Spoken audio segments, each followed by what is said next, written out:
Reverenda Madre, reverendas irmãs religiosas, caríssimos irmãos, podem sentar-se. Hoje nós celebramos a festa de Cristo Rei. Vamos assim alegrar o nosso coração nesta afirmação: Jesus é Rei. Assim mesmo ele afirmou, e nós colocamos deste modo o fim, como quase o fim ao nosso ano litúrgico. Nós colocamos deste modo o fim ao nosso ano litúrgico e vemos que Jesus é o centro de todo o ano litúrgico. Nós vemos, portanto, que Nosso Senhor vai ser esperado no Advento, que nós já estamos nos aproximando. Ele virá no Santo Natal, mas é sobretudo na Páscoa, com a sua paixão e morte e ressurreição, que nós alcançamos a redenção. E depois deste tempo nós vamos meditar, o tempo depois de Pentecostes, que o Espírito Santo ele vem sempre recordar a centralidade de Jesus. Então, todos os anos, é assim que se estrutura o ano litúrgico. Termina o ano litúrgico e no santo sacrifício do altar, renovamos ao Pai o oferecimento da vítima, Cristo, Rei de santidade e de graça, Rei de justiça, de amor e de paz. Todos sentimos na alma uma imensa alegria ao considerarmos a humildade de Jesus, um rei com coração de carne como o nosso, que é autor do universo e de cada uma das criaturas, e que não se impõe com atitudes de domínio, mas mendiga um pouco do nosso amor, mostrando-nos em silêncio as suas mãos chagadas.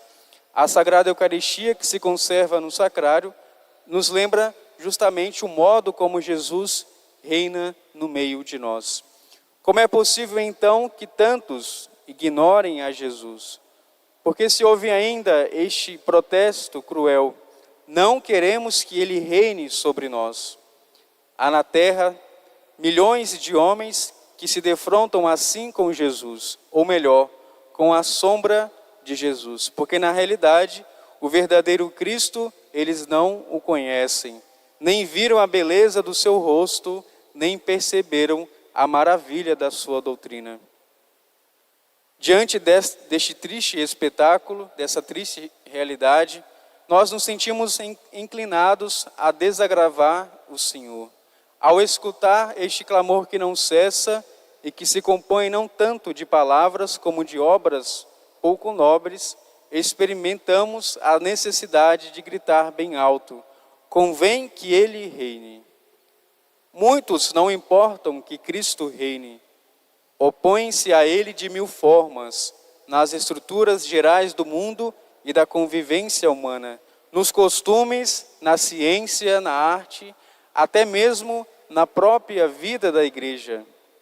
E assim vai nos dizer Santo Agostinho: eu não falo dos malvados que blasfemam contra Cristo, são raros com efeito, os que blasfemam com a língua, mas muitos os que blasfemam com a conduta.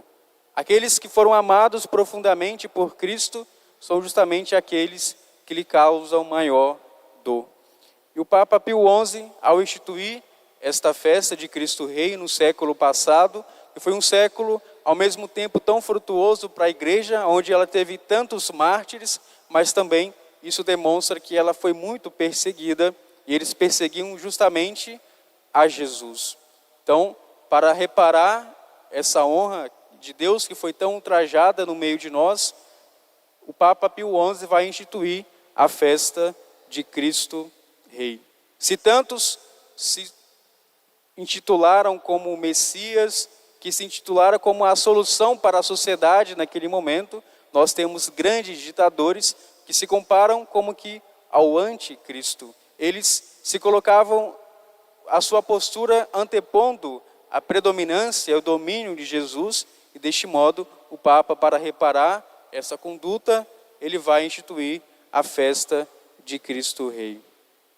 Alguns incomodam-se até mesmo com a expressão Cristo Rei, por uma superficial questão de palavras, como se o reinado de Cristo pudesse confundir-se com fórmulas políticas, ou porque a confissão da realeza do Senhor os levaria a admitir uma lei. e não toleram a lei. A nossa época é justamente uma época que não tolera nem mesmo a do entranhável preceito da caridade. Nosso Senhor nos manda amar a Deus sobre todas as coisas e ao nosso próximo como a nós mesmos. Porque não querem aproximar-se do amor de Deus, são os que ambicionam servir apenas o seu próprio egoísmo. O Senhor impeliu-nos a repetir desde há muito tempo um grito silencioso: servirei, que Ele nos aumente as ânsias da entrega, de fidelidade ao seu chamado divino, com naturalidade, sem ostentação, sem barulho, no meio do mundo. Agradeçamos-lhes do fundo do nosso coração, elevemos uma oração de súditos, de filhos, e a nossa língua e o nosso paladar experimentarão o gosto saboroso de experimentar a Jesus. Gostaria que considerássemos como esse Cristo, que nasceu como uma humilde criança, que vimos nascer em Belém no Natal e que veremos daqui a alguns meses, é o Senhor do mundo. Pois por Ele foram criados todos os seres no céu e na terra. Ele reconciliou todas as coisas com o Pai, restabelecendo a paz entre o céu e a terra. Por meio do seu sangue que derramou na cruz, hoje Cristo reina à direita do Pai. Como declaram os dois anjos de vestes brancas aos discípulos atônicos que contemplavam Jesus subir ao céu na sua ascensão. Homens da Galileia, por que estáis aí olhando para o céu? Esse Jesus que foi arrebatado ao céu, virá do mesmo modo como acabais de vê-lo subir ao céu. Por ele reinam os reis, com a diferença de que os reis, as autoridades humanas, passam, e o reino de Cristo permanecerá por toda a eternidade. Seu reino é um reino eterno e o seu domínio perdura de geração em geração. O reino de Cristo não é um modo de falar, nem uma figura retórica. Cristo vive também na sua condição de homem, com aquele mesmo corpo que assumiu na encarnação, que ressuscitou depois da cruz e que está glorificado na pessoa do Verbo subsistente, com a sua alma humana. Mas então, por que não se apresenta agora em toda a sua glória? Porque o seu reino não é deste mundo, embora esteja no mundo. Replicou Jesus a Pilatos: eu sou rei. Para isso nasci, para dar testemunho da verdade. Todo aquele que pertence à verdade escuta a minha voz. Os que esperavam do Messias um poder temporal, visível, material, enganaram-se, porque o reino de Deus não consiste no beber e no comer, no bem-estar temporal, mas na justiça, paz e gozo no Espírito Santo. Verdade e justiça, paz e gozo no Espírito Santo. Esse é o reinado de Cristo. A ação divina que salva os homens e que culminará quando a história terminar e o Senhor que se assenta no mais alto do paraíso vier julgar todos os homens. Quando Cristo inicia a sua pregação na terra, não oferece um programa político, mas diz simplesmente: fazei penitência, porque o reino dos céus está próximo. Encarrega os discípulos de anunciar essa boa nova e ensina a pedir na oração o advento do seu reino. Eis o reino de Deus e a sua justiça. Uma vida santa, isso é o que temos que procurar em primeiro lugar. A única coisa verdadeiramente necessária para nós. A salvação pregada por nosso Senhor Jesus Cristo é um convite dirigido a todos. O reino dos céus é semelhante a um rei que celebrou as núpcias de seu filho e enviou os seus criados a chamar os convidados para as bodas, para a festa. Por isso o Senhor revela que o seu reino dos céus está no meio de nós. Ninguém é excluído da salvação se livremente abre as portas às exigências de Cristo. E é uma única exigência: nascer de novo, tornar-se semelhante às crianças com simplicidade de espírito, afastar do coração de tudo que afasta de Deus. Jesus quer fatos, não apenas palavras, e um esforço que nós devemos devotar a Ele, porque somente os que lutarem serão merecedores da herança eterna. A perfeição do reino de Cristo, o juízo definitivo de salvação ou de condenação que Ele nos dará, não acontecerá aqui na terra. O reino agora é como uma semente, como um grão de mostarda em crescimento. Seu fim será como a pesca com rede, que pescará peixes bons e maus. Mas enquanto aqui vivemos, o reino assemelha-se ao fermento que uma mulher tomou e misturou com 3 medidas de farinha. Quem compreende o reino que Cristo propõe, percebe que vale a pena arriscar tudo para consegui-lo. É a pérola que o mercador adquire à custa de vender tudo o que possui. Como és grande, Senhor, nosso Deus. Tu és quem dá à nossa vida o sentido sobrenatural e eficácia. Cristo deve reinar acima de tudo na nossa alma. Mas que resposta lhe daríamos se nos perguntasse: como me deixas reinar em ti? Eu lhe responderia: para que ele reine em nós, nós necessitamos da sua graça abundante. Só assim que o último latejo do coração, o último alento, o olhar mais intenso, a palavra mais intranscendente, a sensação mais elementar, se traduzirá no hosana ao meu Cristo Rei. Se pretendemos que Cristo reine, se queremos que Ele reine no meio de nós, em nossas almas, temos que ser coerentes, começando por entregar-lhe o nosso coração. Se assim não o fizermos, falar do reinado de Cristo será meras palavras sem substância, manifestação externa de uma fé inexistente. Nós iremos, desta forma, berganhar com coisas humanas o nome de Deus. Como havemos deste modo de mostrar o reino de Deus às almas, nós devemos mostrar que Cristo é Rei com o nosso exemplo.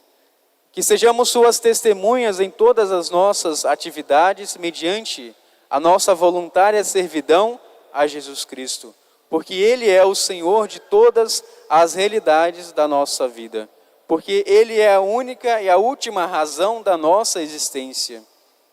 Servir os outros por Cristo exige que sejamos muito humanos. Se a nossa vida for desumana, Deus nada edificará sobre ela, pois normalmente não constrói sobre a desordem, sobre o egoísmo, sobre a prepotência. Temos que compreender a todos, temos que conviver com todos, temos que desculpar a todos, temos que perdoar a todos. Não diremos que o injusto é justo, que a ofensa a Deus não é ofensa a Deus, que o mal é bom. Mas, no entanto, perante o mal, não devemos responder com outro mal, mas com a doutrina clara e com a boa ação, afogando o mal em abundância de bem. Assim Cristo reinará na nossa alma e nas almas daquelas pessoas que nos rodeiam. Nós devemos, caríssimos irmãos, entregar o nosso coração a Cristo Rei. Devemos, deste modo, com gosto desta palavra, servir ao meu Rei e por Ele a todos os que foram redimidos pelo seu sangue. Se nós cristãos soubéssemos servir, nós devemos confiar a nosso Senhor a nossa decisão de aprender a realizar essa tarefa de serviço, porque só sentindo poderemos conhecer e amar a Cristo, dá-lo a conhecer e conseguir que outros também o possam amar. Nós podemos olhar para como que Jesus começou a reinar aqui neste mundo. Ele escolheu um jumento e nós devemos nos olhar como esse jumentinho que Cristo olha com muito amor. Ele poderia ter escolhido outros animais mais belos, mais fortes, mas nós devemos, como esse burrinho, que vai ser conduzido por Jesus, que vai ter algumas características. Pensemos nas características do jumento, que agora vão ficando cada vez mais escassos entre nós. Jesus não escolheu um burro velho e teimoso, rancoroso, que se vinga com um coice traiçoeiro, mas num burrinho jovem, de orelhas esticadas como antenas, austero na comida, duro no trabalho, de trote decidido e alegre. Há centenas de animais mais belos, mais hábeis e mais cruéis. Mas Cristo escolheu esse para se apresentar como rei diante do povo que assim o aclamava. Porque Jesus não sabe o que fazer com a astúcia calculista, com a crueldade dos corações frios, com a formosura vistosa, mas vazia por dentro. Nosso Senhor ama a alegria de um coração jovem, o passo simples, a voz sem falsidade, os olhos limpos, o ouvido atento à sua palavra de carinho. É assim que ele reina na alma. Se deixarmos que Cristo reine na nossa alma, não nos converteremos em dominadores, seremos servidores de todos os homens. E deste modo, Cristo será de fato o Rei que reina em nosso coração, na nossa alma e também, reinando na igreja, reinará no mundo. Todos nós somos responsáveis por fazer com que o reinado de Cristo chegue ao seu pleno cumprimento. É claro, depende muito mais do dom de Deus, do seu desígnio para nós, mas também Ele confia muito em cada um de nós, com a nossa atividade, com o nosso trabalho, com o nosso esforço e também com a nossa devoção. Que nós possamos, deste modo, neste dia, no santo sacrifício do altar, olhar para Jesus como um rei. Ele está aqui no trono no meio de nós e Ele merece o nosso reconhecimento, a nossa honra que lhe é devida. Devemos assim dar, sobretudo, um coração a Jesus, um coração puro. Nós possamos pedir a Nossa Senhora que ela conceda a cada um de nós servir sempre a Deus como ela fez em toda a sua vida com grande humildade. Nós possamos dizer como Nossa Senhora diante de Cristo: eis aqui a escrava do Senhor, faça-se em mim segundo a vossa vontade. Nós possamos assim pedir que Nossa Senhora possa abençoar a cada um de nós, para que Nosso Senhor possa reinar na igreja e na nossa sociedade. Louvado seja nosso Senhor Jesus Cristo. Para sempre seja louvado.